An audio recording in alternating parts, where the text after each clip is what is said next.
Hello and welcome to the next episode of podcast FEMME OCCULTE, which is a podcast about witchcraft, magic, and mysticism. Today I've invited Elena, who writes into FEMME OCCULTE magazine under the name Salix. Her topics for this year are the daily times and rituals associated with them. And in her life, she focuses on the balance between the sacred inner work and the activism in the outer world. So I'm so happy you came here. Hello and welcome to my library. Thank you so much. It's lovely to be here. How do you enjoy the summer by the sea because you are living in Spain now, right? Yes, it's nice, but it's really hot. It's too hot to go out in the day because I've lived here for so long. Tourists come and they're out on the beach in the daytime, but it's just too much for me. So I tend to go out in the evening for a swim, which is really lovely. And for the super moon the other day, I went out paddleboarding to watch the moon rise and then went swimming in the waters, which was really nice. Is your life and your practice somehow closely connected with the season because you chose them as a topic to write about? So are they important to you? Yes, this feeling the seasons of the year is really important to me and has always been a core part of my practice. I think one of the things these days is that we very set in like a linear time, very kind of like modern capitalist Western approach to time that you just move straight forward. But being seasonal can take us back to that kind of mythic time.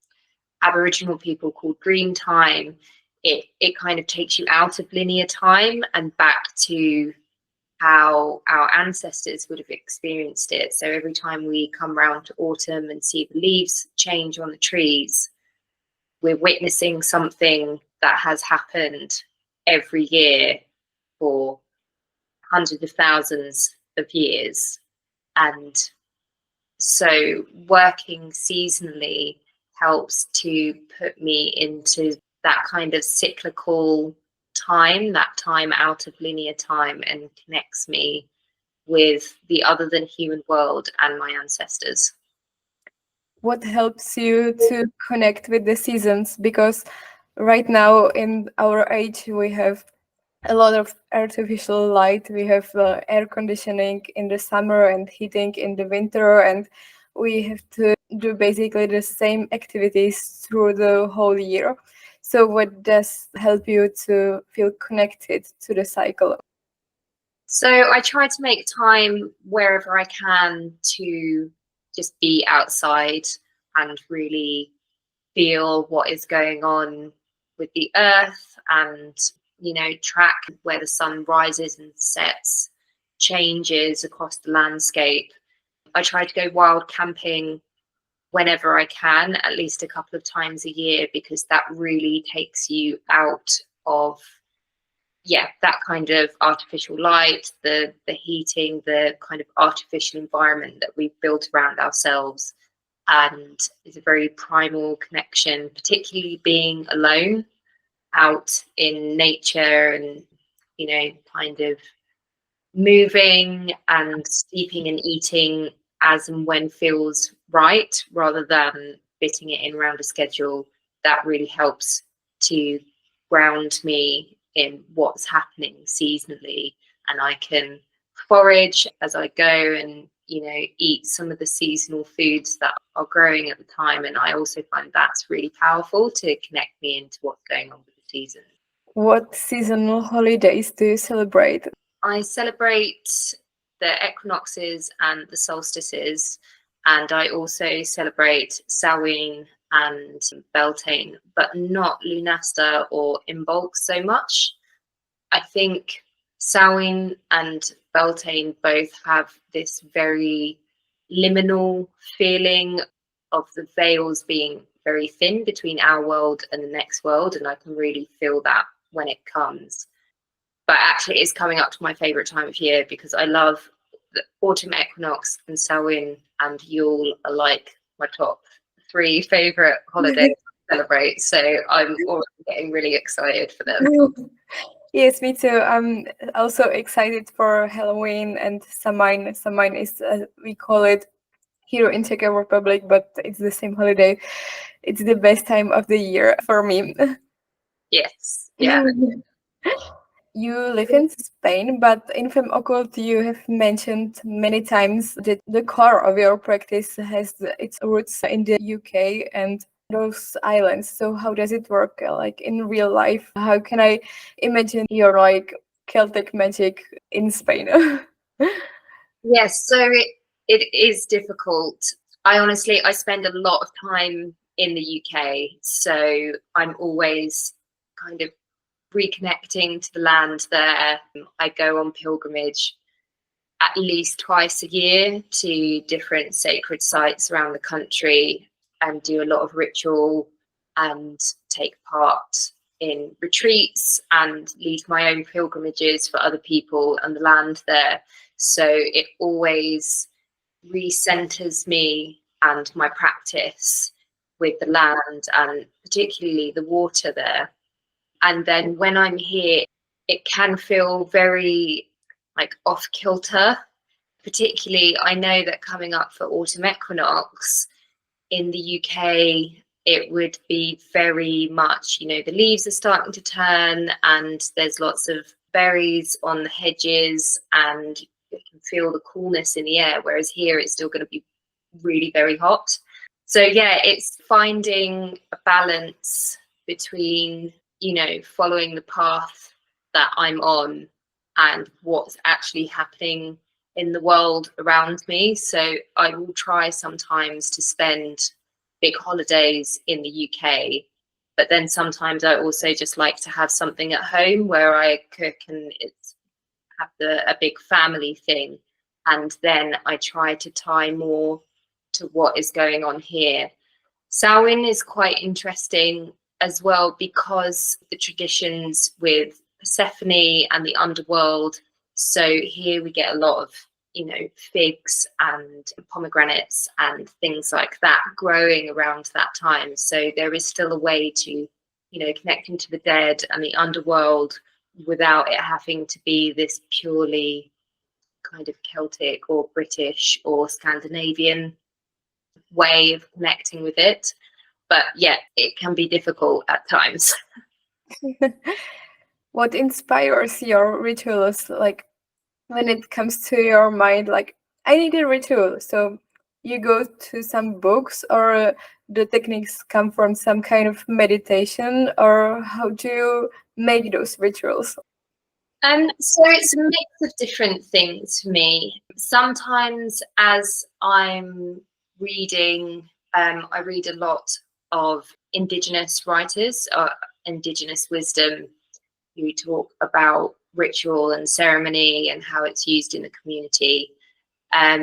So if there's anything that sparks as I'm reading, I'll often make a note of it somewhere and come back to it when I'm looking at something. I have a wonderful teacher in the UK called Carolyn Hillier. She works with kind of Bronze Age British traditions. So I've been very much inspired by the work that she does. And then sometimes it will be my spirits guiding me or just very spontaneous. I think sometimes there can be a tendency to overcomplicate ritual and ceremony and kind of stack lots of things up, and sometimes that's great and it can be really powerful, but sometimes actually a very simple ritual can be incredibly powerful too. Yes, I agree. What kind of rituals are your favorite? Because there are so many types, like celebrations and maybe purifications, or nowadays manifestation is popular, but there are banishing rituals and tons of them. So what kind of them is your favorite? I think my favorites are honoring rituals. So something that will give gratitude and to different spirits or different times of year or to women that I'm in a group with. It's very primal. I really love big drumming, singing, fire rituals to honor specific spirits. Yeah, I found it to be incredibly moving and also really very powerful at kind of thinning that veil. I've had some really intense visions while in rituals like that. Why do you think is it important to have rituals in your life? So I think rituals are amazing for transitions. So as we move through life, you know, we're constantly transitioning, whether that's from sleeping to waking and then waking back to sleep. As women, moving through our menstrual cycle, as we move through the lunar cycle, through the seasonal cycle of the year, as we move through different stages of our lives, it can be a bit disorienting, and it can also feel a bit like things are just slipping past.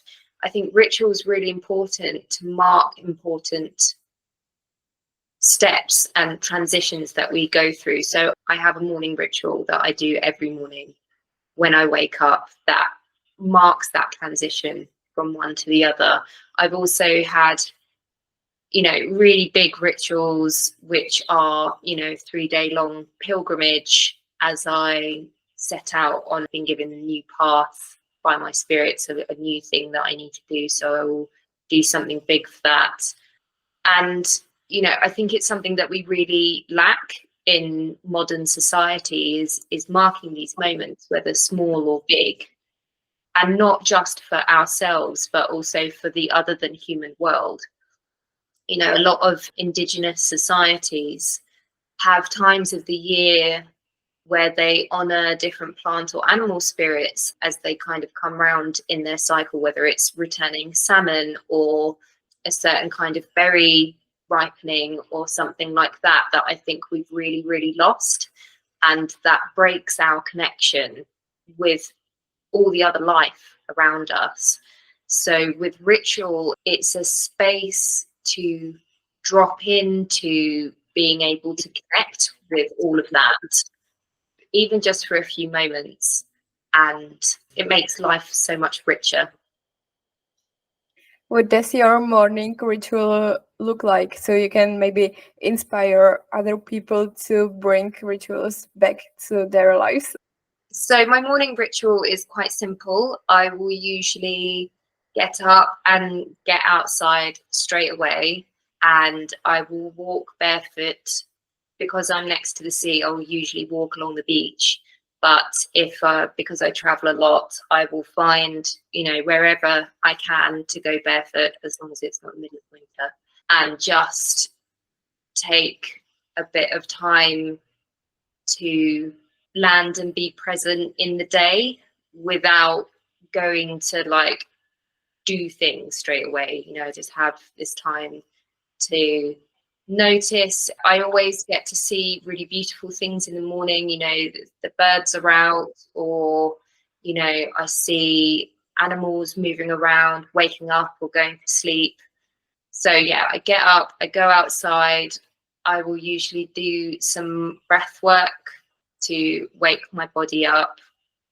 I will do a tarot reading and just make a simple tea that's aligned with whatever it is that I want to bring for that day. So, you know, if I'm working on like self-love and self-acceptance, I might have rose. If I want cleansing, I might drink a sage tea.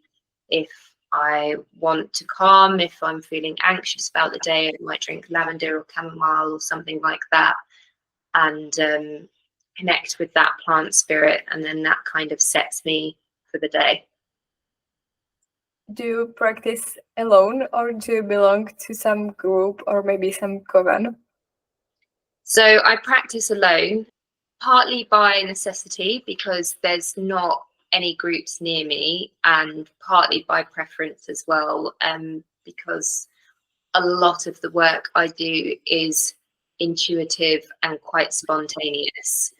I just, yeah, working alone suits me, but I do regularly go on retreats with a lot of the same women, and they're incredible. So I do love doing big group ritual work as well, but most of the time I work solitary.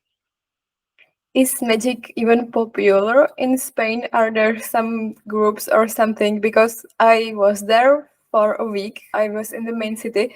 But when you visit some other cities, you probably see some like little shops with crystals and like herbs and things like that. But not in Spain, not in Barcelona. Yeah, I mean, when I first moved here, I did look for groups to meet up with because, you know, even if it's not practicing together, it's just nice to have other people to talk to about magic, about ritual, and about sacred connection. And I found nothing. So, I mean, definitely in the Alicante area, there aren't any groups that I found, and I don't think it's popular in the way that it is in a lot of other countries. I think there's more of a like spiritual, there is a spiritual aspect, but I think it's more kind of sound bath, yoga, ecstatic dance. I did meet a shaman who lives outside of Barcelona who does temazcals, like sweat lodge ceremonies, and works with plant medicine. Unfortunately, I have not made it to one of her ceremonies, but I would love to go. But yeah, I think generally there's not such a big community of like witches and magical practitioners here. Yeah, I thought it was like more Christian country, and besides that, it's a very party country. Yeah.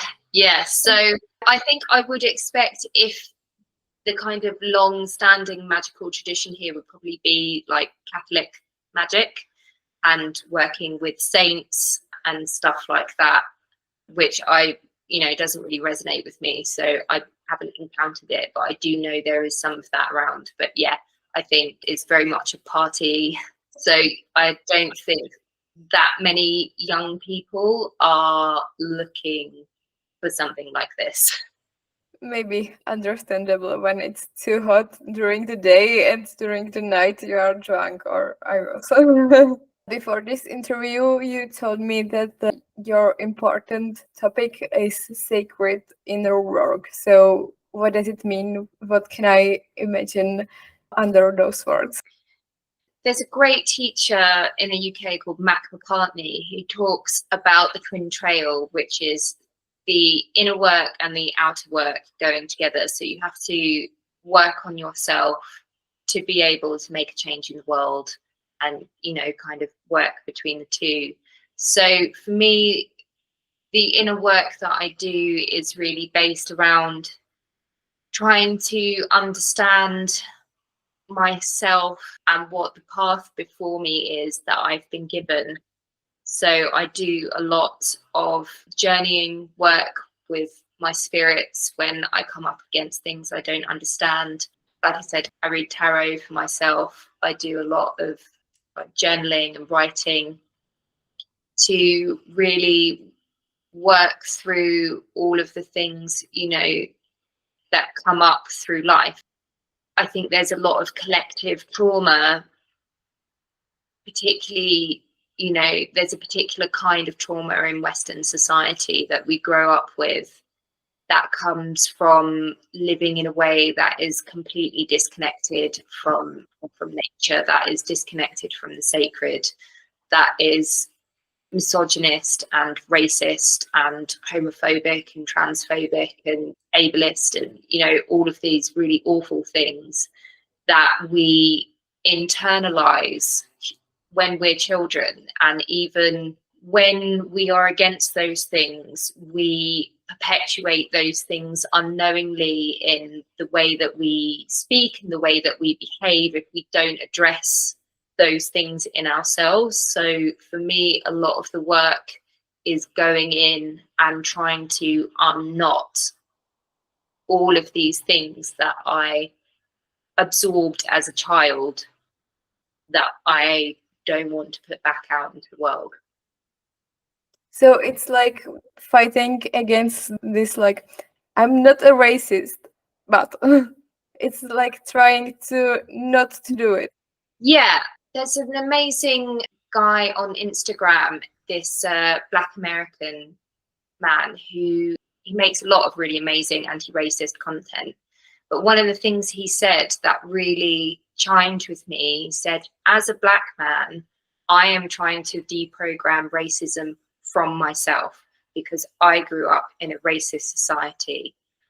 And, you know, I consider myself a feminist, but I grew up in a misogynist society. And I still catch myself like thinking things sometimes, and I'm like, wait, that's not right. And what he said was the most dangerous people are the people who say, well, I'm not a racist, so I don't need to think about it. Like, I'm not misogynist, that doesn't apply to me. I don't need to do any work. We have all grown up in this society. We have all unknowingly taken things in from the dominant culture. The way to beat that is by looking inside ourselves and rooting out those things when they appear, and they will. And it doesn't mean that you're a racist or a misogynist or that you're transphobic. It means that you're recognizing what you've taken in from society that's not real, looking at it and letting it go. And for me, that is what we all need to be doing if we really want to move past this. What techniques do you use? Because some people, including me, I would never say I'm a racist because I'm not a racist. But sometimes, like, I see some people and then some stupid joke comes into my head and I'm like, when I was thinking, this is not even funny. Yeah. So, I mean, just recognizing that as a start, and you're right, it doesn't make you're not racist for thinking that, or you're not misogynist for thinking a joke about women, or it's recognizing it for what it is, that it's something that has been pushed into you by your culture and that you don't need to hold on to that. So, I mean, a lot of it's just like trying to have that awareness when something comes up, recognizing it and going, okay, this isn't true, this isn't real, this isn't something that I want, so I'm going to let it go. As I said, I journal a lot and I find that really helpful, and just also educating myself a lot, you know. So I read a lot of books, I follow a lot of people that talk about all the different issues, just to make sure I'm hearing their voices and what they think and what they need, rather than, because then it's very easy to get into this kind of like savior complex. Well, I'm a great ally and I'm going to do all these things and I'm going to help those people. It's like, no, actually just what we need to do is listen and understand and educate ourselves and hear what they need rather than what we think we want to do for them. Do you think this work will ever end? Do you think it is possible to get rid of all those thoughts? No, I don't think it will. I think a part of it is human psychology. The way our brains function is that we find our tribe, right? It's proven, they've done loads of studies on it, that you find people that look like you and they're your tribe. And this, you know, goes back hundreds of thousands of years to when we were living in tribal societies, and it was a survival mechanism. Those people, those are my people, those people are not my people, and therefore, you know, we're competitive or something like that. So there is something very basic in us that makes snap judgments on people based on the way that they look. If they're not like us, then we tend to predominantly have a more negative reaction to them.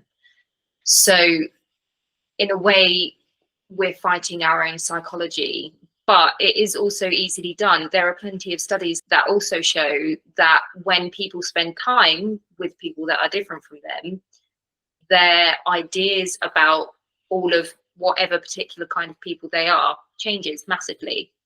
So simply by engaging with people that are different from us and listening to them, reading books, watching movies, listening to podcasts, whatever it is, we will naturally shift our opinions anyway. Are you an activist in the outdoor world too in your life? Yes, so I'm an environmental activist, which is really where my heart lies. So much of my magical and sacred practice is based on connection to all of life. I don't even like using the word nature because I think nature is very othering. It's like we're humans and that's nature over there and we're not a part of it. So for me, it's just life. It's all of life, right? Finding our place within it, which is not above everything else. It's connected to everything else. And so for me, that has grown into a need to do my part to help the rest of life. So the way that I express that is through environmental activism, particularly through rewilding, which is essentially returning land and water to natural processes and increasing biodiversity and bioabundance, the kind of amount of animals and plants that we have and the variety, and the more we have, the more resilient it is, the more beautiful it is. We're missing, particularly in Britain, we're missing a lot of spirits from our lands. We no longer have the spirit of the bear or the wolf. We were missing the beaver and the boar for hundreds of years. It really intertwines for me at every level that from a purely kind of scientific perspective, we've decimated the natural world. So many species have gone extinct. So many of them are facing extinction. Our biodiversity has plummeted and the natural world is screaming out for help because of the way that human culture and society that we have built treats the land and has no sense of the sacred. And so the work that I do with my ritual and the work that I do with my activism link together, sometimes in very physical ways. So for one, I led a pilgrimage on Dartmoor, specifically that married activism with the sacred. So we walked around the moor, we talked about the forests and the waters and the moorland, about what was missing and about how to approach returning life to where it should be. Because for me, a part of the problem with the environmental sector is that it's still operating within this very capitalist paradigm. In Britain now, we have something called biodiversity net gain. It's essentially like carbon credits, but for nature. So if someone is building a bunch of houses and they're going to bulldoze loads of trees and displace bats and kill water voles or whatever else it might be that they're doing, they can just pay some people somewhere else to look after nature where they are. And it's still working on this assumption that you can give life like a price, like this much life is worth this much money. And for me, that's always going to lead to the same problem that we've got now, which is that when other things become more important or more valuable, then they will take precedence over life. The way that we are going to shift things, the way that we are going to save all of these plants and animals that we share the planet with is by recognizing them as sacred beings in and of themselves, and our rivers and our woodlands and our mountains, and all of them have an innate sacredness and right to be. And I think it's only by recognizing that we're really going to change things from the path that we're on at the moment, which is ecological collapse. What is your role as an activist? I understand you do something like education. So are you like a scientist or some volunteer? So I'm a campaigner. So a lot of my work is based around, we will set a campaign. So at the moment we are working on a campaign called Rewild Church. In the UK, there is a wealthy investment arm of the Church of England, which owns 105,000 acres of land, which is a lot. And we have set up a petition, which has 70,000 signatures at the moment.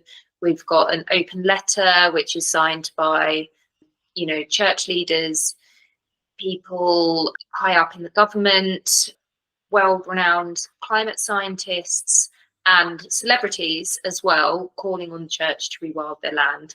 We will also have a kind of action, a stunt, a march in London where we deliver the open letter in the petition. So it's all about raising awareness and applying pressure on people that own land to do the right thing, basically. Yeah, that makes sense. I don't know if it's not too personal, but why did you move to Spain when your heart is clearly in the UK? When I left, I was not so engaged in my sacred work. I had been a Wiccan as a teenager. I grew up in the golden age of, kind of Buffy and The Craft and stuff like that. So I was very much a teenage witch. But at the time, witch was Wiccan and Wiccan was witch. It was one and the same. There were no different parts. That was all there was.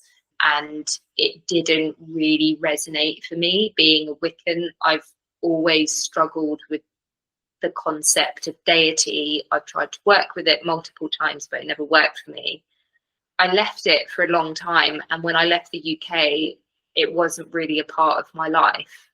And I was particularly fed up with Britain, and I had an opportunity to go and work in Bermuda for a while, and then my partner was offered a job in Spain, so we came here. And it's lovely, but I have felt the pull more and more to return. So hopefully as of next year, we will be splitting our time. So we'll spend 6 months in the UK and 6 months in Spain.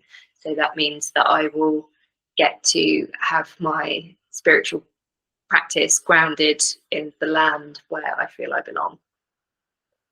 Sounds great. I hope you can do it. You seem like a person who has very much to do. So what keeps you motivated all the time? Yeah, I mean, I can't imagine doing anything else, really. My spiritual practice has grown and grown over the past few years to become really the core part of my life, and has driven my career change into activism. Before, I was working on major sporting events, but I realised that had to change because of the responsibility I felt to the web of life that I was connecting to more and more. And I think it's just that I see that so much has to be done, so much needs to change. And it can be a bit overwhelming. Sometimes it's quite easy to burn out in activism, and particularly trying to work with the sacred in activism. It's good to take a break sometimes to recharge, but there's something in me that's going, you have to keep going. What helps you to relax so you won't burn out? Like, it won't happen to you now, but what do you do so it wouldn't happen to you in 5 years? I mean, ritual really helps, because I find when I'm in ritual or in ceremony that I step out of this linear time into this kind of, like timeless time, this cyclical time. That helps to put everything in perspective. Like, I know everything is a cycle. When I'm in that, I can feel it. And I know I can see then that I'm not like on this straight path that's going to take me to an end point. I'm here, that's where I want to go. I'm just going to go there, and then I'll have achieved it and it will be done. It's a cycle. I'm somewhere in this spiral path, and going into ritual takes me back to the center for a bit and allows me to see everything around me and reminds me that I'm not going to change the things that I want to change by doing it in the way that Western society tells me I should be doing it. The whole point is to change that, is to not go with that, is to not perpetuate that, right? So yeah, that's really a core part of it. And I try to carve out some time in the year, like I said, you know, going on pilgrimage, or, you know, if my partner is away for a few days, I will try to carve out some time away from work where I can really hold ritual space in my home for a couple of days. And that I find is, yeah, it's incredibly relaxing and rejuvenating. And at the end, I feel a huge amount of clarity about what it is that I'm doing and where I need to go and how I should be doing that. That's very nice. That's beautiful. Thank you for this interview. Thank you for coming here and making this time. No problem. Thank you for having me. It's been amazing. And thanks to all of you for listening to this full interview. It would be great if you tell me how do you like our podcast, and if you have an itch, that's because you want to give us a like, and if you have more itch, that's because you want to subscribe to us. And have a great day.